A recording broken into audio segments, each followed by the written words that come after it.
Seri Transformational Leadership. Belajar dari Muhammad Al-Fatih, Achieving the Impossible. Edisi ke-10, terobosan keempat, penyiapan militer. Kita maju ke tahun 1825 hingga 1830. Kamu telah mendapat gelar dari Allah, Tuhan semesta alam, menjadi Kanjeng Sultan Abdul Hamid Heru Cakra Sayyidin Panatagama di tanah Jawa, Khalifah Rasulullah. Diberkahilah engkau, Babat Diponegoro. Begitulah Pangeran Diponegoro atau Kanjeng Sultan Abdul Hamid Heru Cakra Sayyidin Panatagama Khalifah Rasulullah ing tanah Jawi mengobarkan jihad fisabilillah dengan tujuan mengusir kafir penjajah Belanda dan menegakkan balat Islam di Jawa. Ia menata pasukannya sesuai hierarki pasukan Janissary Utsmani.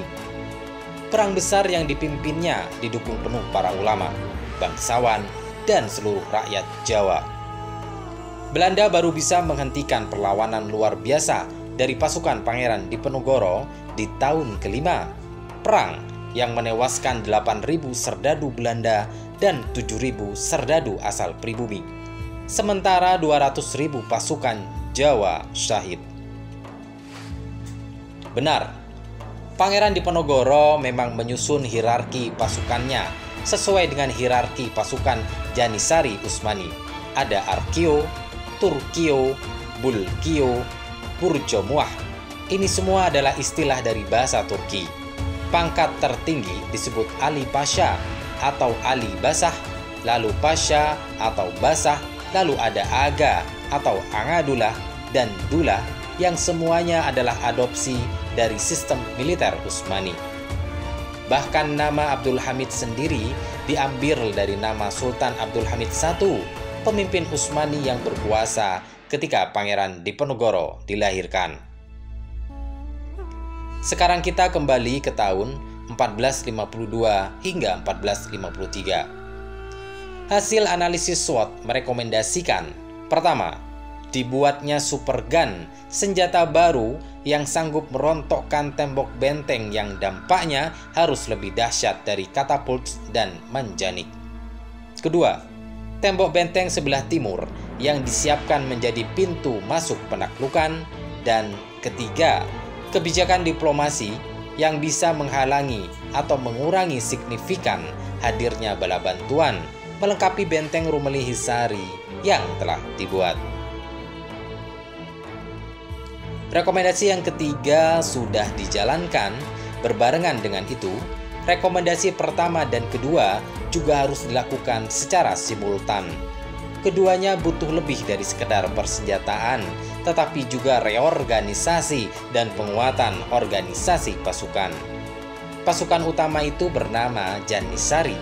Pasukan inilah yang diadopsi oleh Pangeran Diponegoro dalam menghadapi Belanda. Al-Fatih mengembangkan sistem militer yang sudah dibangun leluhurnya. Sistem ini tersusun atas kesatuan reguler bernama Kapikulu Ocak yang terdiri dari divisi infanteri Janissary dan divisi kavaleri Sipahi. Ada pasukan non-reguler Akinci yang juga terdiri dari divisi infanteri dan kavaleri. Juga ada pasukan Asap dan Basi Bazouk, pasukan sukarela. Benar, dari semua itu yang paling terkenal adalah Janissary. Terkenal karena ketakwaan dan kemampuannya, pasukan yang paling ditakuti dan sekaligus dihormati di dunia, khususnya di abad 15 dan 16. Janissary adalah nama yang diberikan ulama masa Sultan Orhan, Haji Baktasi. Selain terjun di medan perang, pasukan elit ini juga menjaga keamanan Sultan. Janissary adalah militer modern pertama di Eropa, bahkan di dunia. Wajar Pangeran Diponegoro berhasil menahan gempuran pasukan Belanda yang bersenjata jauh lebih lengkap dengan mengadopsi konsep dan hierarki Janissary Utsmani. Apalagi dengan motivasi jihad fisabilillah. Allahu Akbar. Selain pasukan darat, Al-Fatih juga membangun armada laut yang kuat. Meskipun masih terbilang sederhana di masanya, namun kekuatan dan jumlahnya jangan diragukan. Saat penaklukan Konstantinopel, Al-Fatih membawa 400 kapal perang, jumlah yang amat besar pada masa itu. Selain modern di masanya, khususnya pasukan darat, Al-Fatih juga memperkuat pasukannya dengan pendekatan manajemen sumber daya yang efektif. Selain sistem yang kuat, pasukan juga mendapat penguatan Tsakofah dan Saksiyah Islamiyah. Mempelajari Al-Quran menjadi menu wajib anggota pasukan. Ketakwaan menjadi pondasi pasukan. Tak heran, pasukan yang beragama non-muslim pun akhirnya banyak yang memutuskan masuk Islam. Para ulama juga mendampingi pasukan, memotivasi ruhiyah dan menjaga bi'ah solihah, khususnya sholat malam, puasa sunnah, dan membaca Al-Quran. Wajar, biiznillah wa binasrillah, militer Utsmani menjelma menjadi pasukan terbaik. Inilah karakter pasukan terbaik itu, karakter yang terus dipertahankan. Bertrand de la Brocquier, traveler Prancis yang bertemu tentara Utsmani sejak 1430-an menjelaskannya.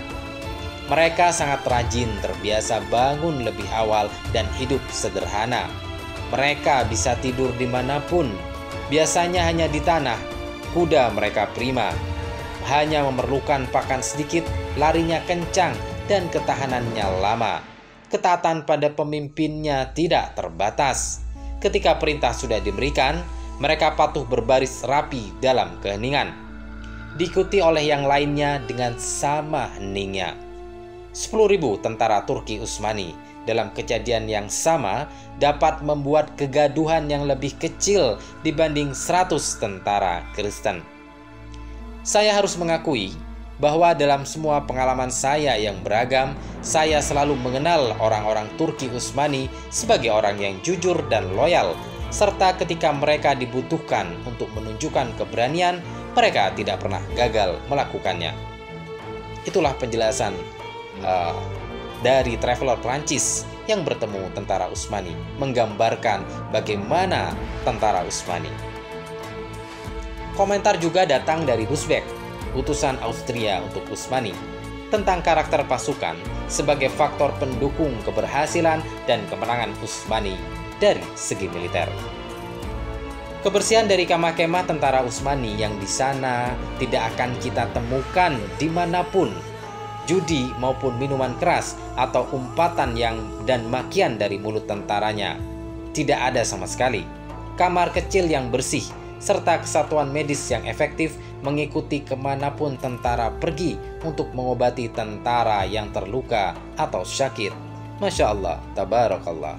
Perangai dan kebiasaan yang luar biasa yang menjadi kemudian kekuatan tentara Utsmani. Pasukan yang taat kepada Allah dan Rasulnya Muhammad SAW, disiplin, sangat terorganisir, sami'na wa ata'na, penuh totalitas. Pasukan yang tak pernah meninggalkan bi'ah solihah, khususnya sholat tahajud, sholat duha, puasa sunnah, tadarus sebagai kunci kekuatannya. Pasukan yang mengikuti sang pemimpin sebagai teladannya. Inilah terobosan keempat. Muslimpreneurs, hikmah bakal aksi bagi kita. Dimilikinya pengetahuan mengenai organisasi dan kemampuan keorganisasian menjadi bagian penting dari kemampuan, keahlian kepemimpinan sebagai salah satu syarat model kepemimpinan transformasional. 7 syarat model kepemimpinan transformasional yang mutlak harus dikuasai. Pertama, worldview. Kedua, nilai-nilai pribadi. Ketiga, motivasi. Keempat, dimilikinya pengetahuan mengenai industri dan organisasi. Kelima, dimilikinya relasi yang kuat dalam industri dan organisasi.